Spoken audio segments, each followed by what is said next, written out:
It's almost big Salah, and in this tutorial I'll be teaching you how to cut and sew this beautiful Salah worthy Ankara blouse that you are seeing on your screen. I made this blouse and I just thought to share a tutorial on how I was able to cut and sew this blouse that you are seeing on your screen. My name is Oluwatose. In case it's the first time you are seeing my channel, and you're welcome.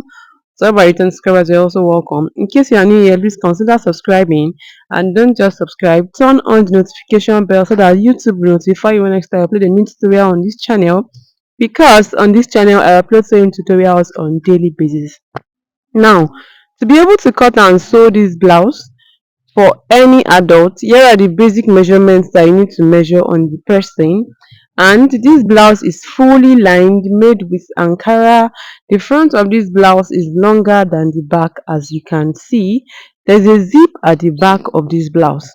I used this Ankara fabric for this blouse, and what you'll be putting into consideration for you to know the quantity of fabric that you need to cut and sew this blouse is the highest measurement between the person's bust, waist, and hip, because this blouse is very long, extended below the hip length, so you have to put the hip into consideration.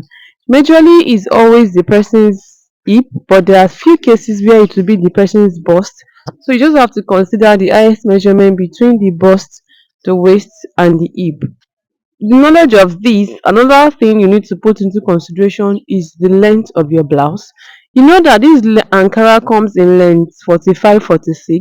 So if your blouse is not longer than 45-46, you can use your Ankara the normal Ankara length way. But if it's longer than, you might need to cut your Ankara the like you might need to use it the yard way. I hope my explanation is clear. So mine is not longer than, my blouse length is not longer than 46. So what I will do is to consider the hip, which is the highest measurement in my case. So while my fabric is on fold of 2 like this, I'll divide the hip by 4. I'll mark that. Then I'll be adding additional 3 inches allowance. Now I'll be cutting the back panel first. I'll use the back to cut out the front. The next is to mark out the length. You can see that the back is shorter than the front, so I used the back length. I added just 1 inch allowance for turning. Then the next I did was to mark out the zip allowance.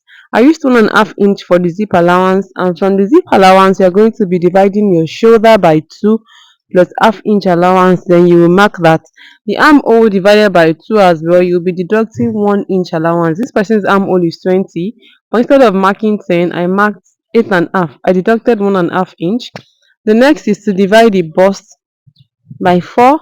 You mark that. Then you're going to be adding 3 inches allowance. 1.5 inch is for sewing and 1.5 inch is for ease.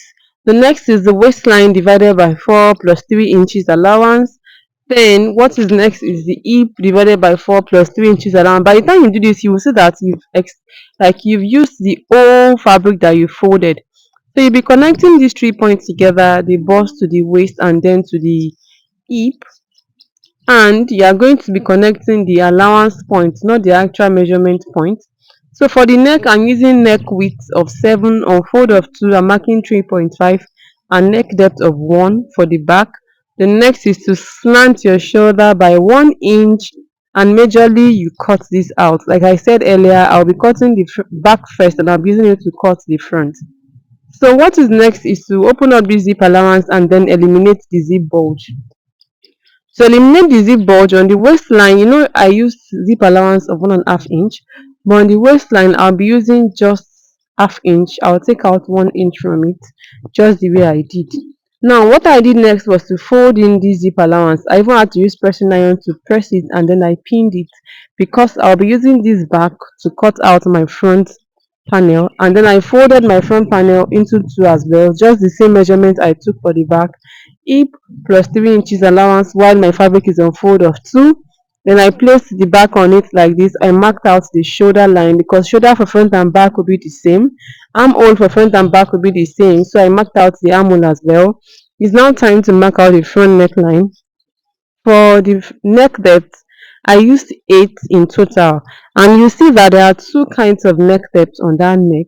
So for the round part I used 5, and then for this other small round part I used 3 for the neckline. So 5 for the wider round neck and 3 for the smaller round neck, and I proceeded to cutting it out.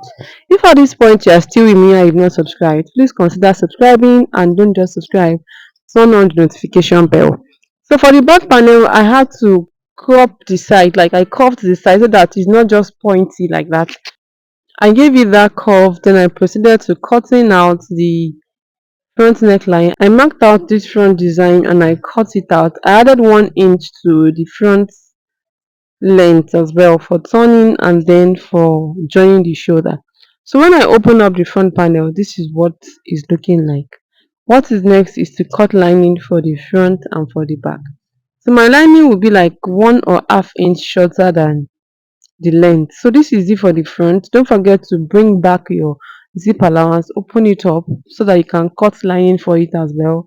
Then I placed the back panel on the lining like this. I made it just 1 inch shorter than the lining. Then I proceeded to cutting it out. Majorly that is it for the back panel. The front as well, I placed it on my lining. You know that these panels are on fold of two. The back is on fold of two, so the lining is also on fold of two. The front is on fold of two, so the lining will also be on fold of two. The zip bolt that I eliminated on the Ankara, I did the same thing on the lining. So this is the front panel on top of my lining that is on fold of two. I made it 1 inch shorter than the length. Then I proceeded to cutting out the lining. Please don't forget to give this video a thumbs up if you are still watching to this point and you've not given it a thumbs up. Do not forget to give it a thumbs up.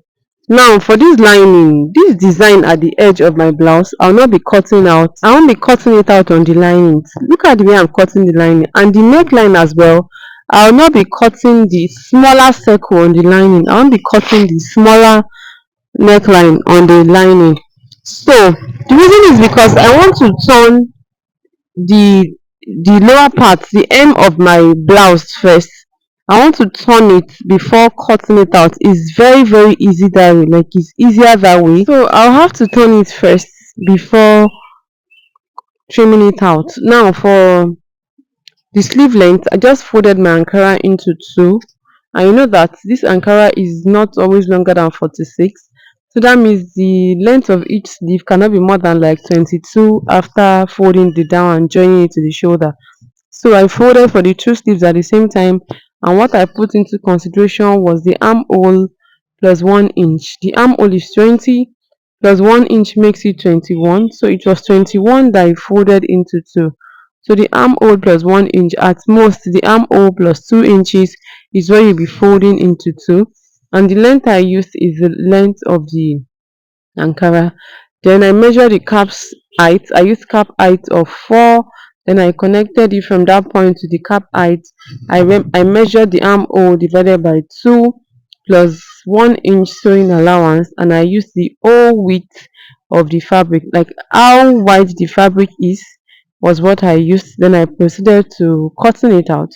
After cutting it out, I reduced the front panel of the sleeve, because sleeves like this, the front should be a bit shorter than the back. So I reduced the front with ½ inch, and then I put a notch at that part. That notch part is the part that will fall on the shoulder. So the next is to start sewing. To sew, the first thing I will do is to turn the back. I turned the back neckline, I turned the zip side, I turned the down, I turned the shaping side. The only place I didn't turn is the armhole and the shoulder line. So I brought it out after turning from the armhole. I know that when you want to turn, your lining has to face the right side of your Ankara. So my lining was facing the right side of my Ankara, and then I proceeded to turn it. I did not put any form of that in this blouse, and that is it for the back panel. For the front, I did the same thing. I proceeded to turning the down first. After turning it down, I shifted my lining up a bit. Then I turned the neckline. After turning the neckline, I turned the edge on the hem. So it was after turning the down, the neckline, those edges on the hem, that I turned the side. Don't forget that the lining has to be like 1 inch shorter. So when I wanted to turn, I notched the middle of the lining and I notched the middle of the ankara, so that when I open up my lining and my ankara like this, the right side of my ankara facing my line, like my lining has to be facing the right side of my ankara. So I'll just make sure that the two notches are facing each other. Then I'll start turning.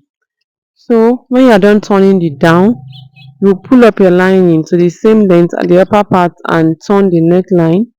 When you're done turning the neckline, when I say turn, I mean stitch. You stitch, you understand.